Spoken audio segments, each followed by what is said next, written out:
check the mic and make sure it sound right, boys.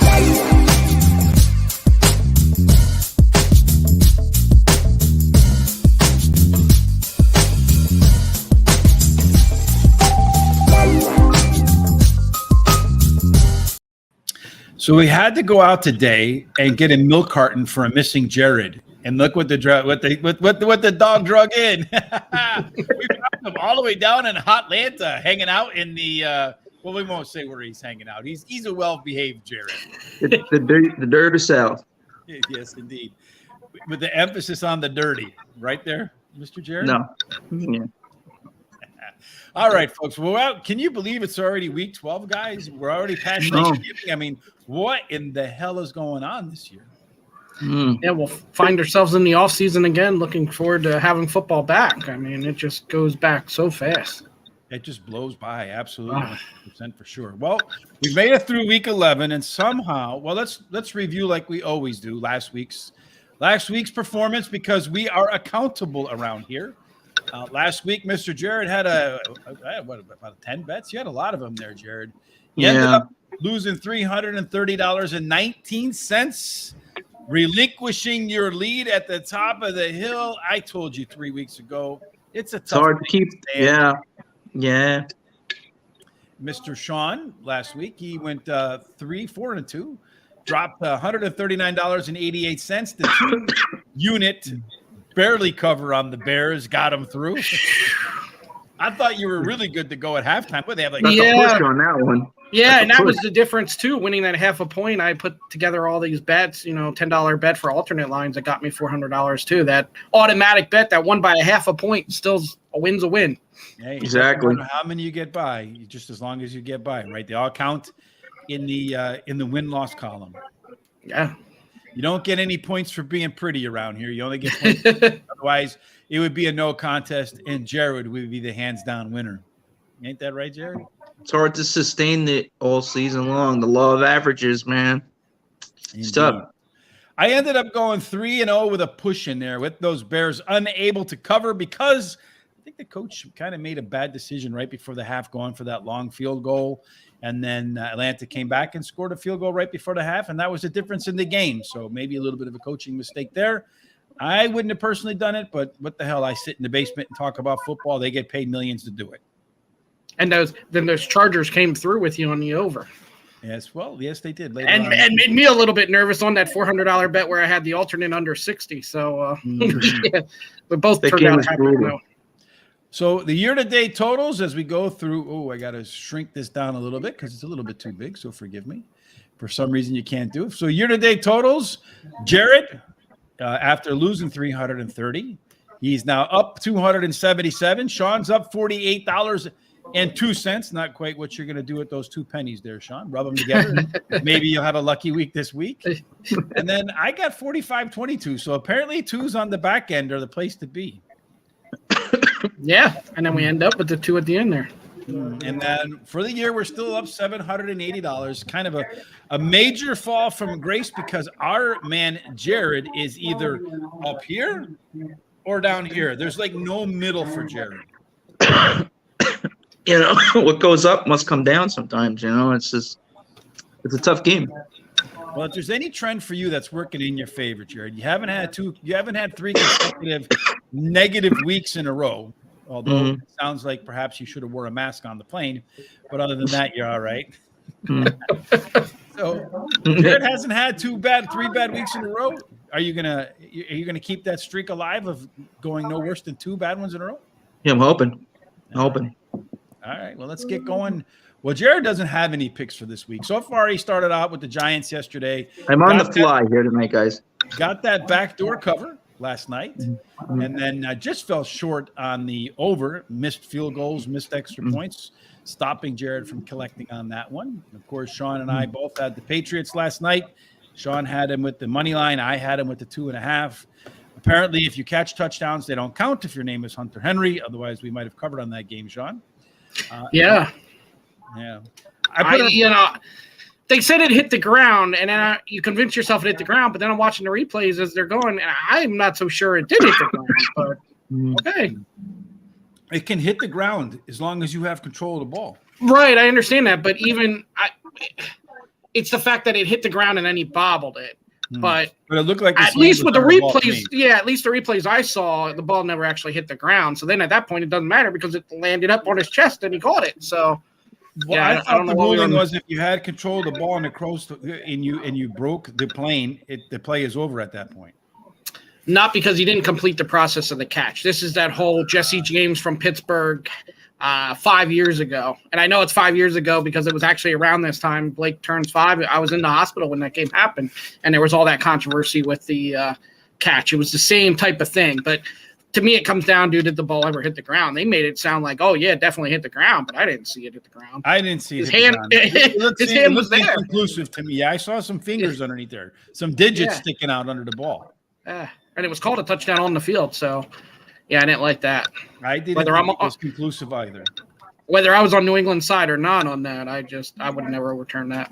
So there was like a little message board where they were talking on that MSN thing, and I put a comment in there. The first time I ever put a comment on one of those things in my life. So I say, we're well past the time that one referee gets to make that judge. It's 2022. NFL should have an app, and when something like that happens, they should let the fans vote on it. Dude, this officiating has been horrible lately this season. It's so many questionable calls. It's been horrible. These guys need to be retrained. Think about an app where the fans can vote on replays. Well, that means the Cowboys would get every call correct, right? Because there's more Cowboys fans than anything else in the world. So as long as they're well, not necessarily. I think they could. I mean, you got to figure there's just as many anti-Cowboys fans as there are Cowboy fans. Let me tell you, man. Paying off officials. You'd have to put a panel together, we're tied to horse racing here. Horse racing's our first. You'd almost have to have like a storage thing there. Maybe, but they sort of have that. They get stuff wrong all the time. Yeah. And I figured if the fans voted on it, right, it would be you'd have thousands of votes in an instant, and then the fans really couldn't complain because it was the collective wisdom of thousands of fans voting on it. And you know why that would never happen, right? We're here showing you why that would never happen. There's too much money and too much gambling involved to leave people make those kind of decisions. Yeah. So you think that there's the people that are incorruptible, Sean? Is that your point? Or no. I'm not saying that. I hate when people say that. I'm not saying that, but I'm saying people are gonna, like you and I would have been sending messages all day long whether that ball hit the ground or not. Yeah, you only get one vote. I mean, you can't vote constantly. I mean, there would be one thing, you get the vote once and that's it. And then maybe you have like a certain representation from every market and that's all you got, right? Yeah. All right. So, and then it would probably break down 50-50 and then the ref would be the tiebreaker anyway. All right. So let's get to picks for this week. And Jared doesn't have anything. So we're going to start. I'm on the fly here this week. He's on the fly. So we're going to start with Falcons and the Commanders. Sean's going to kick us off. He's, Sean, he how Sean goes, man. 1 week a team looks good. The next week, Sean's betting on him. So Commanders have been looking good. Sean's betting on them. Falcons don't look good. Sean's got burned by him once. He said, I'm giving him double fingers. I'm going the other way. No, I might have burned with the Falcons twice. Once they were undefeated against the spread, all of a sudden they started losing. Commanders are hot, and I like Heineke still in there. Atlanta. Hey. This is a football show, Sean. Patterson's still banged up a little bit. Also, Washington has a good run defense. They give up like 103 yards per game. That's what Atlanta wants to do. So 3.5 at home. I think by far Washington's the better team. You just jinxed yourself, right? No, I think this line saying on a neutral field the Commanders are only half-point favorite. I don't see that. I see Washington. They're really putting it together. As long as they don't have a slip-up, I feel good about the 3.5. But you know how the slip-ups happen, especially when you start rolling. They also might get Chase Young back, too. So. So what about you? Are you taking any side of this action there, Mr. Jared? I don't want no part of Washington this week. I mean, I'm not going to disagree with Sean. The Washington Redskins have been playing really good football lately. Or Commanders have been playing really good football.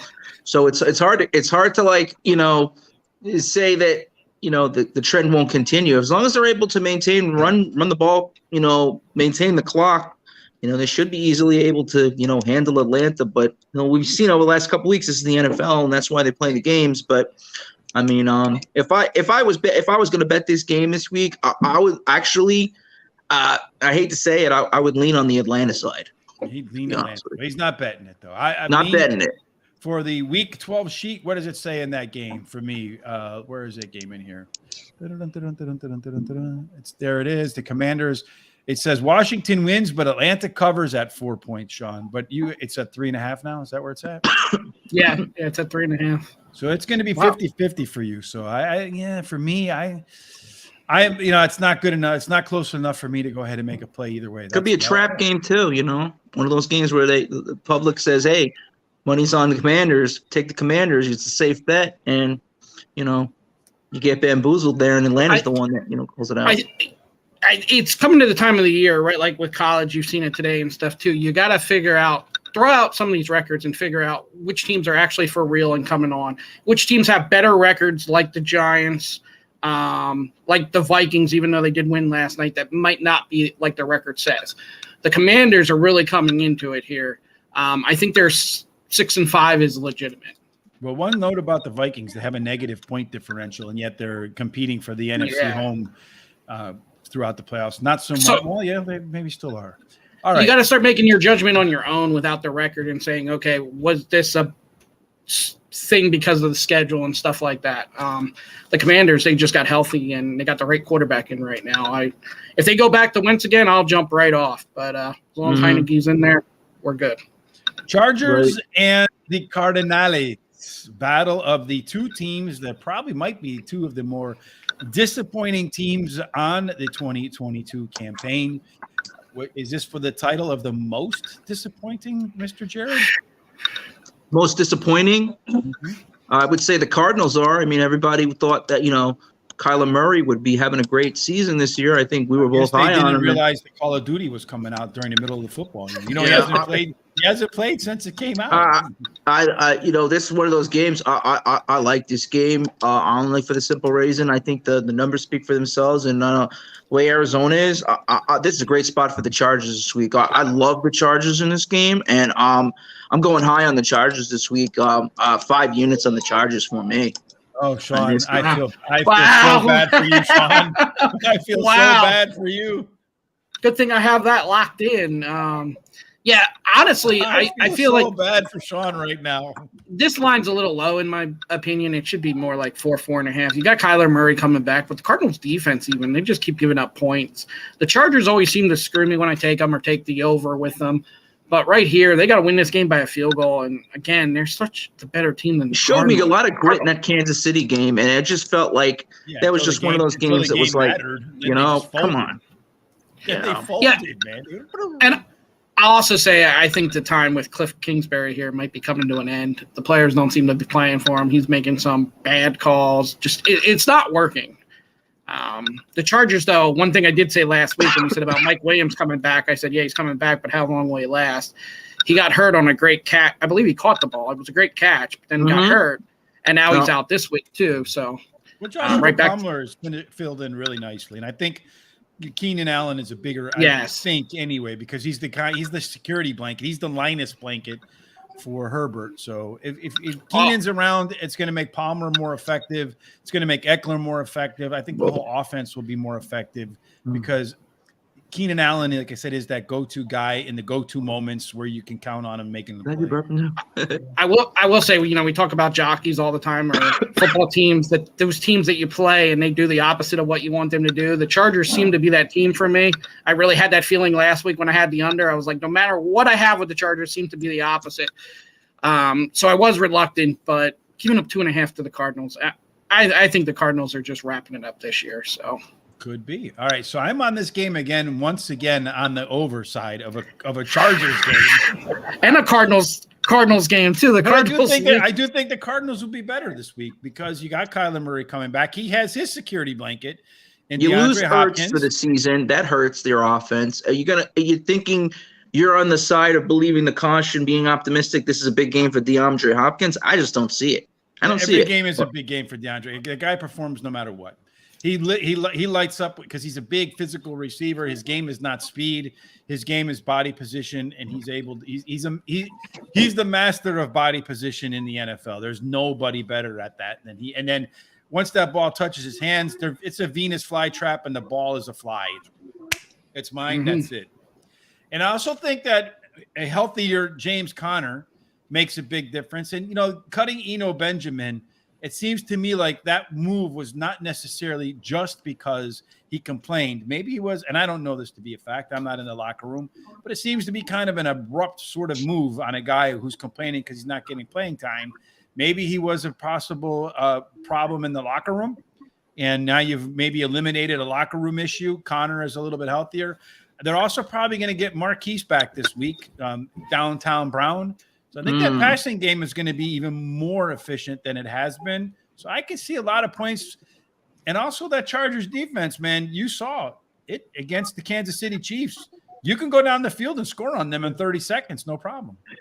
Yeah, and that shouldn't be. We talked about the Chargers before the year, how they were loaded injuries. on defense. They've been hit on the defensive side of the ball, so that they've been a little bit porous, and that's been the issue, But they've still been very responsive in being able to put up the points themselves. So they it might be a little bit of a battle in the beginning. They may be feeling each other out, but I still think me and Sean are okay here in the green for this week with this pick, and I still love the Chargers this week. Yeah, you got 5 on them. You better be right. Yeah, I feel really, really. Sean, you want to take that one off? Yeah. Well, here's the thing with that Chargers. He's going all in. He's getting most of that what he's lost back, or he's going in the negative with that Chargers. Yes, pick, he's going deep underwater if the Chargers don't come. He's putting all those chips in. He's playing that's poker right now. On the Chargers, the team that you saw. They could be up with 13 seconds left to go, and somehow. Yeah, you know what? That's why they play the games, fellas. That's why they play the games. And hey, if it worked once with the Jets and the Bills, why not? This is that time. More power to you, brother. All right, the next game up, we got the Raiders and the Seahawks, where Sean and I are on the opposite sides of this one. Sean's got the Seahawks -3.5. This is the great thing about shopping lines. Is that you got the Seahawks -3.5. I got the Raiders +4, and both of them are -107 at different books. Everything I do is statistics based, Sean. The Raiders maybe aren't as bad as they look on paper, according to the Pythagorean wins and losses, and maybe the Seahawks are a little bit overrated according to their expected wins and expected losses. So the two come together. And the Seahawks win 17-14, and I go home a winner, and Sean goes home unhappy because it can't fall 3.5. No, it would have to be Seattle wins by 4, and we give you the draw, so we give you your money back, and I win the bet. So, that's the way I'm looking at it. We'll go with that. The reason your stats say that is because before the year, we looked at the Raiders as maybe one of those, all 4 AFC West teams had a chance to win the division, we thought. And do a good playoff run. Totally wrong about that. And Seattle was supposed to be horrible with Geno Smith. And Geno Smith, week after week after week, continues to perform. That's not how the Pythagorean works. It's not based, it's based upon actual performance during the year. So it's a kind of way to measure how if a team's winning their games and it's a little bit of luck, or if they're actually winning their games. I'll tell you this, that the Raiders constantly, week after week, you think they're going to score, and they're scoring 17 to 20 points, and they just look disappointing offensively. Seattle's the other way. They continue to put up the points, 24, 27, 35. It's amazing. This is a big week for Walker.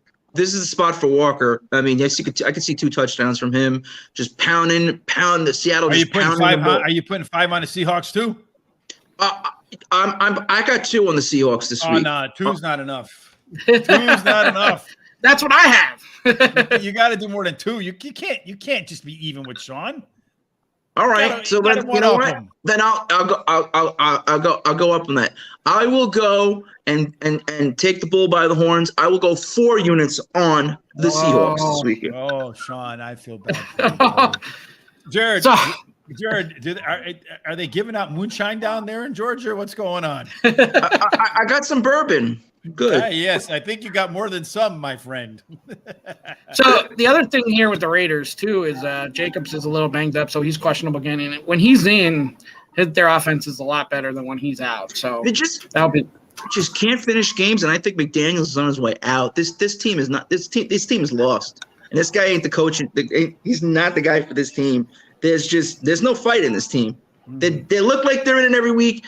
And I just have no confidence in Carr whatsoever. And Rich will back me up on this. How many times we think that Carr is going to get the job done and throw a couple of touchdowns for us, and he's not even going over 2 touchdowns a week. It's horrible. It's just Well, I'm horrible. not going to back you up this week because I'm on the Raiders +4, but I'll settle for the Raiders winning by 3, or not winning by 3, but losing by 3, so that you guys can win and I get a push. Losing, they got to lose by 4. By 4. Okay, I'll settle. I'll settle 28-24. The Seahawks win the game. You guys cover. Get your 4 units. And well, Jared, you better. Well, you haven't lost 3 weeks in a row, so if you're, it's not going to happen this week for me. You're setting up for a big week if you're if the trend remains your friend. All right, so there's 2 games this week, I think.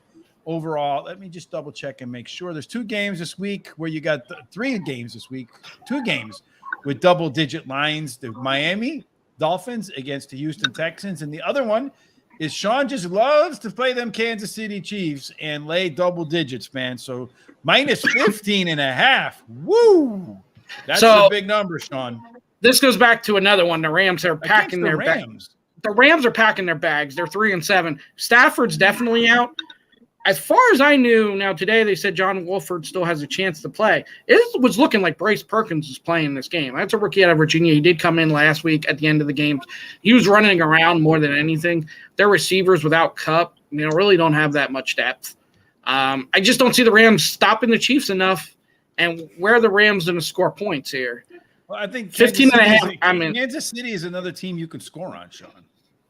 Yeah, but with the Kansas City's entire defensive philosophy is bend, don't break, and I think no matter who's playing quarterback for the Rams, I think the Rams threaten 20 points.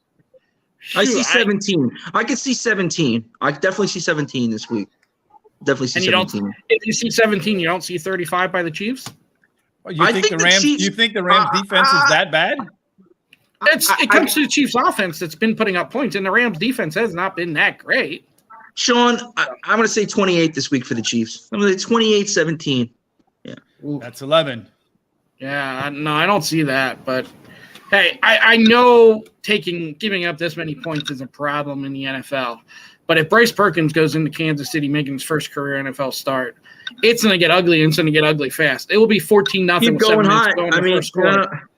Kelsey's on a tear. And I just think it's just going to continue this week. So give me 28 points for the Chiefs and 17 for the Rams this week. But 28-17, that's your score? I'm going to give you a score. I told you. I'm not going to bet the game, though. I'm not going to bet the game. To me. The under. So if it's 40 points and my system says the game's going over, I can't bet the under no matter what. Even if it's just 1 or 2 points. Is the line 40? Oh, I don't know. I think it's like 41.5. I actually think it is. Which is the total. Then you got to. I say there's. You got to go. No, I'm not going to say I would lean. I would lean the over. I'm all over the over. I would lean the over. I'm not leaning over. I'm taking the over. It's 41.5 for -110. You think, Sean, the Chiefs can score 35? So if the Chiefs score 35, you don't think the Rams can score 7? Oh, I'm sure they can, because especially if the Chiefs are up 28-0 or whatever, of course their defense is going to even play more bend don't break defense, and the Rams got to score a touchdown. Yeah, that can happen.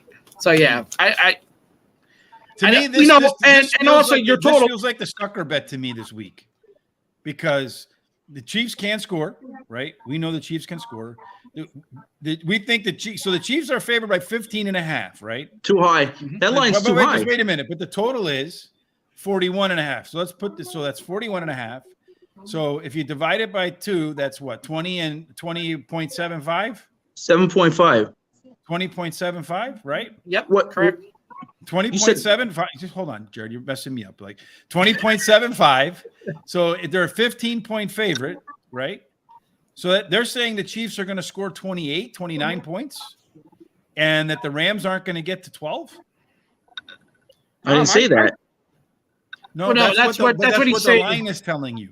Oh, because it's 41.5 is the total, with the Chiefs being a 15.5 point favorite. So that means, what's the over under on the Chiefs, Sean? Right. I looked it up because I knew you were going. So it's 28.5 for the Chiefs and it's 13.5 for the Rams. 13.5 for the. So in my opinion, I don't care who's playing quarterback. They're going to score 2 touchdowns against Kansas City. They'll get 1.5. If Kansas City does their part, this game goes over.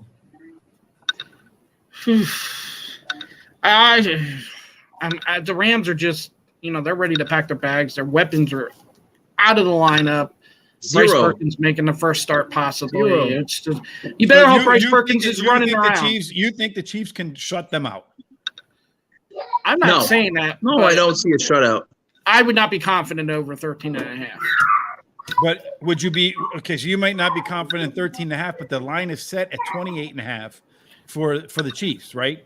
I'd rather take the over on the Chiefs. Just 1 second. So if the Chiefs are 28.5 and you think they can go over, Sean, right? Mm-hmm. So if they can go over, it means a field goal or a touchdown over. That puts them at 35. 31.5 to 35. If they get 31.5, which they're not going to get, but if they get 32, let's say, or 35, you should probably be playing first half from the Rams. If you're going to attack this game, you should probably be playing it as first half. That's how you should be attacking this game. And on a prop side. No, see, to me, I think you take the over in the end because if the Chiefs get up big, like Sean thinks they could get up big in this game, they could get out of hand. They start to pull their starters, and then the defensive side of the ball, and then the Rams get themselves a cheap touchdown at the end, just like the New York Giants did yesterday. And the game goes from under to over with 30 seconds left in the game, and it doesn't matter, right? It's a meaningless score, just using up the clock to get out of the game, and nobody gets hurt. I can absolutely see the Rams get a late touchdown to put this game over under that scenario. I'm not saying your bet's wrong because I think your bet probably does cover with my theory here. The only thing that ever gets me, and I know we talk about this in college a lot, when the team's, over under 9.5 or whatever, and you go, just play the over because that team only needs a touchdown field goal. My only thing is the Chiefs could win this game 31-10, 31-7. Then in those scenarios, you lose. So I'd rather be more confident in the offensive team that I know for sure is going to put the points up, and that's the Chiefs, not the Rams. I'm counting on the Chiefs getting into the 30s, and I do think the Rams, they're a professional football team no matter who's playing against a defense that's middle of the road at best. They will find a way to put up 2 touchdowns. If they can put up 2 touchdowns, if the Rams score 14, this game's going over. Well, absolutely. All right. Anyway, that's my feeling. My Excel sheet says it's going to go considerably over, so that's it for me. The other game on here that we have a little bit of action on is the Titans and the Bengals. Sean loves the home team as a money line at plus 130. Sean, tell us why. You think they're just going to Derrick Henry run right over him? Yeah, and also Tannehill's been playing a lot better. Also, the Bengals are going to miss Joe Mixon, who left last week. Looks like Sammy, whatever his last name is, better out of the backfield catching passes than maybe Mixon. Yeah, he had 3 touchdowns last week when he came in. But he's not the powerful runner, and Tennessee's a physical team. So I think since they did match up last year, obviously going to the Super Bowl, but they're not the ones that want to play that physical style. Mm-hmm. Tennessee's going to give them that physical style. I just don't think they match up very well with Tennessee. I always get nervous about Tennessee because Tennessee always seems to put that clunker in every now and then. This year, they haven't done that as much. They've been on a roll lately. As long as seems like every game is close for them, though. They're not beating anybody by a lot. Right, and if they were the underdog here, if they were giving up 3 or anything, I wouldn't touch them. But getting value, getting the plus value to win this game. Kicking in there, my man, you fell over.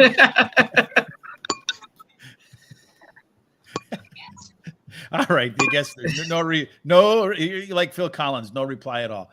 Yeah, I don't know. I think going against Jamar Chase, I don't think he's coming back, but there's a chance he could come back. But I'm sure he'll be questionable. I think he's questionable this week. And if Jamar Chase comes back, that offense is completely different. And then I would really be. I mean, Joe Mixon hurts him this week. I mean, they're gonna be limited in the running game. That's gonna hurt. Maybe. I think that's a maybe. On that, I think Sammy Perrin and whatever the hell his name is, Perrin might be better out of the backfield catching the ball than Joe Mixon is. And as a result, I can see what's the over under on yards in the air for our man Joe Burrow. Give me a minute. Take me a little bit to get there. We got passing props. Joe Burrow, 277.5 yards. And what do you think about that? If Joe Mixon struggles to run, and I mean, if they struggle to run without Mixon in there, maybe a few more dump off passes to Sammy. Yeah, you just said that. Game. Yeah, definitely. And as long as Tennessee is getting close. up too, and Burrow's got to, it also depends. Tennessee can run that clock. It's not like they have an Henry explosive if they get up. secondary, though. It's not like, if Treylon Burks is not getting the job done this week, and you're not going to be able, and you don't get running the ball well effectively, which you expect from Henry, you could have a problem on your hands this week then. But that shouldn't be the problem because, Cincinnati's offensive line has been so terrible this year. They have been so terrible. Well, they were terrible last year too, but the man's still able to. He's still very capable, Mr. Yeah, Burrow. it should be the Derrick Henry show. Logistically, I expect it will be the Derrick Henry show for the most. That's Tennessee's whole offense, right? And then a couple of rollouts and some passes with Tannehill. All right, so that wraps up the picks we have. So, Jared, you're on the fly. Denver, Carolina. You like anything in that game, Mr. Jared? Which one? Denver and Carolina. Give me Denver and give me the under this week. You Love want it. Both? Give me Denver and the under. Ooh. Denver to win and in the under. All right, so you want Denver and the under. Okay, hold on. Let me get this. Sam Darnold makes his return. Well, we'll split that. We'll go. What's that? You do half and a half. You're gonna put a half a unit on there? Nah, I was just joshing you. Let's go 1-1. Just 1-1. You want the Broncos? All right, so you want the Broncos. You want one unit. I'll come back and fill this in later on. And then you want the under. The under in this game is like 36, Jared. 36. The under in that game, let's see the total. I thought it was 30. It's 36 and a half. You think the game, I would really stay 3 miles away from a 36 under, but that's up to you. Why don't you put 5 on the under? No. I'll go. I'll stick with my bet. I'll stay the under. So just one on the under? One on the under. All right. I think that's a little bit aggressive. 30. I would never bet a game under 36, but because that number is just way too low for an NFL game. But all right, I'll put you on the under here. All right. So Jared, 1 under 36. I'll come in and fill this in later on. I think it'll be like minus 107. All right, Jared, there's some other games on the line here that we didn't talk about. Tampa Bay and Cleveland. Is Deshaun Watson going to start, or are they going to stick with Jacoby Brissett? Does anybody know the answer to that question? Don't know. I have to think Brissett's starting this one. Well, Deshaun's I thought it was eligible to Is play he now. eligible this week? Uh-huh. Okay, I thought it was next week, but I don't think. Maybe I'm wrong on that. So I thought he was eligible to play this week. I'll look it up, but I'm pretty sure Brissett still got starting this week. All right. Anything in there for you, Jared? Nah, this game I passed for me. Baltimore and Jacksonville. That rings your name all over it. You're going to love Baltimore here. I don't know. I actually was lightning Jacksonville in this game. I was really going back and forth on this game. I felt like, this could be an under kind of game, back and forth, field goals. Go ahead. So Watson's for next week, and that makes sense because remember they've been talking all this time. Watson's return would come against Houston. Oh, okay. All right. So, speaking of Houston, Sean and Jared, Houston and Miami. Jared, since we're doing this on the fly, you like Miami laying 2 touchdowns here? I don't know. I don't know about 14, maybe 10. It seems more like a reason. You want to take Houston then?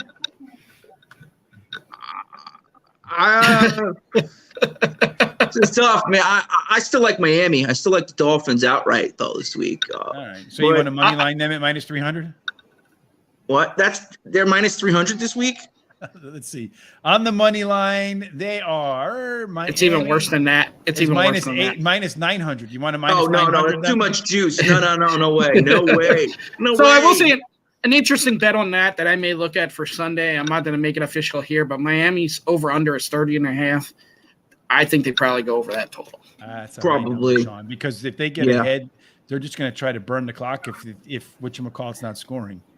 To a point, but Miami also comes out, pretty aggressive. And then if they can get, 21 and there's still 8-9 minutes left in the second quarter, they should get 10 points. I'm gonna say 27-17 kind of game. 27-17. Chicago and the Jets. The Jets are laying 6. Uncertain if Fields is going to play. Is he going to play, Justin Fields? He's still questionable. They're kind of being quiet on that one. Zach Wilson. I haven't heard much living in Chicago. I know Zach Wilson's not even going to be. He's not even going to be active. Mike White. He's going to win this game this week. Ooh. I love the Jets this week. Love them. Play the Jets -6. I'm playing the Jets this week. Love the Jets to win this game. I'll let you go 10. I'll let you go up to 10 units on the Jets. You're a Chicago guy, so I know you're going to go against me, but I really like the Jets in this spot this week. Give me 4 on the Jets. Because I'm a Giants guy. I mean, 4 on the Jets this week. I like 4. The Cowboys. So I'm not a okay. So you want the? It is the Bears versus the Jets, and Jared's bourbon is definitely talking tonight. 4. He wants 4. 4 on the Jets. Here he wants 1 on the Broncos. All right, and we'll fill this in a little bit later on. Jared's either going to have a huge week or he's going to disappear into oblivion. I'm going to make our viewers very happy this week. As if they were drinking bourbon. All right, so let's see. The next game we have on here is that we haven't covered. It's New Orleans in San Francisco. The Saints are getting 8.5 to 9 points in the city by the Bay. What do you say, Jared? I like Saints this week. You going to put some money on them? I like the Saints. Give me the Saints straight up for 2 units this week. Straight up for 2 units. The Saints to win outright. 2 units. All right. So the Saints are plus 340. All right. That's probably a worthwhile bet right there. Saints, Saints. Spelling on the fly is always good, right? I want to be like the old, what was his name? Dan Quayle, who misspelled potatoes. I don't want to do that one. So you got 2 units on the Saints on the money line. All right. One final game, the Sunday night game, Mr. Jared, is Green Bay in Philadelphia. The Eagles laying 7 points against the hapless Green Bay Packers. Do you want anything on Sunday night, Jared? No, I'm not going to touch this game. All right. I'm not going to touch this game. I almost thought he couldn't say no to any game, but it felt like it. It felt like he's got a little bit of bourbon goggles instead of beer goggles going on there. Hey, like a guy going through the shopping on a hungry stomach. All right, so that is the worst. Yes, indeed. That wraps up our NFL picks for this week. It'll be interesting to see how Jared works out on the fly with perhaps a little touch of bourbon mixed in. So it's a bourbon picks mix. And then Sean and there you go. I like that bourbon picks mix. We're a little bit stone cold sober, Sean and I. And the funny thing is, you and I are sober. He might be a little tipsy, and he'll probably whip our ass this week. Yeah, wouldn't that be no surprise? then I'd be the king again. Yes, indeed. Well, based upon your bets this week, you're either going to be the king or the shitter or the popper, right? But like it may not have been you earlier in the day, but now it's all in. You're going to blow it up for sure. I would say you won't remember your bets next week because of the bourbon, but you don't remember your bets anyway. So it's not just the bourbon talking. Yeah, all right, guys. Sean, any final thoughts? We kind of wrap us up. What's the Horse Center look like next week? So next week we got young jockey Sophia Barandella on Monday, and then Tuesday we have Mark Henning return, the trainer. We had technical issues last time. He will return Tuesday, and then Wednesday jockey Frankie Pennington will come on for the first time. Yeah, So tomorrow I will be live with Terry at 12 o'clock Eastern to do the Churchill Downs card. So if you're going to bet any at Churchill Downs tomorrow, make sure you tune in for that. That should be a lot of fun, Terry and I. Monday we'll be back. We should make a lot of people happy this week because Horseshoe Indianapolis closed. So we're going to go daily double Monday and Tuesday with Parks. Yeah. Oh, yeah, you are going to make people happy. Yeah, so that'll be a lot of fun. And then Wednesday we'll be back with Churchill. Thursday we'll go back to Aqueduct, and that will Friday. I'm not quite sure. Speaking of Friday, Foreign Fridays, if you haven't had a chance and you're watching this on Friday, you have a little insomnia tonight, or you just wake up early, whatever it may be, or you're ready to go out. Thomas and I did Caulfield down in Australia. We usually have some good luck down there. One of those races is just wide open where any horse could win. And I actually have 100-1 morning line horse in one of my picks tonight, Sean. So let's see if that one comes through. Wow. There you go. Yeah. And will that pay the right amount, or is that the pay where you have to figure out how much you actually want? Yeah, that's one of the thing is we're betting here though on our platforms, right? So you're betting in dollars, you're getting paid in dollars. So hopefully it plays out well. But I know you're referencing when I made a bet out there in Hong Kong and it was 1,300 Hong Kong dollars. Wait, That was like, yeah. whoa! It worked out to like 18 cents. I was like, You said you did Caulfield. That's Australia, so it is regular. It's just it's on our market, not their market, because there's actually two betting markets. And also, I'll plug tomorrow too for Churchill. Tomorrow's Stars of Tomorrow or whatever. So there's a lot of 2-year-old races. They might even all be 2. I don't know, but I know there's a lot of highlights with 2-year-old races for tomorrow, including a qualifier Points? qualifier for both the Oaks and the Derby tomorrow. So it's going to be a great Churchill card. And the 2-year-olds, God knows, anything could happen. Just think of like a field full of Blakes running around playing where you just don't know what's next. Well, I know I was doing social earlier for TVG, and Gabby Gadet visited some of the 2-year-olds. And the first one was playful and was really nice to her, and then grabbed her coat and didn't want to leave her go. The second one gave her side eye, and she's like, I can't go up to this horse because I know that look. So 2-year-olds are fun all the way around because they're still learning everything about themselves, and then you got them racing too, and they're really trying to learn that too. So anything Gabby gives you, got to go across the board. Anything Gabby gives you, go across the board on those picks. All right. Well, we don't have her on the show, so we'll ask her what she thinks. Maybe look up her picks on Twitter, post them over at horseracingtoday.net. Speaking of horseracingtoday.net, today is Black Friday. It's not too late. If you go to horseracingtoday.net, you can see our Australia picks are right here. Click on that. But it's still Black Friday, 35% off in our shop today only. I actually went in there and I picked myself up a Horse Racing Today t-shirt. I picked up myself a Horse Racing Today sweatshirt, and I picked up myself a Horse Racing Today football hat. Hopefully it'll be here shortly. So, and essentially with the 35% off, I ended up getting the hat for, well, less than free, Sean. I think Jared just knocked everything down and was running to the other computer to get this 35% off. Yes, he fell over once again and lost his balance. All right, guys. Well, that wraps it up for today. Good luck to you on your picks. May all your 5 and 4 unit plays hit for you, Mr. Jared. Make sure you tune in tomorrow for Churchill Downs and for Parks early on next week for the Daily Double Up Parks on Monday and Tuesday. But no matter what it is you're doing on this holiday shopping weekend, we hope it ends up in one place only. That's on your back, in a drunken stupor, in the end zone. Yes, indeed. Make them dinero. Have a great night. Blow it up. Boys.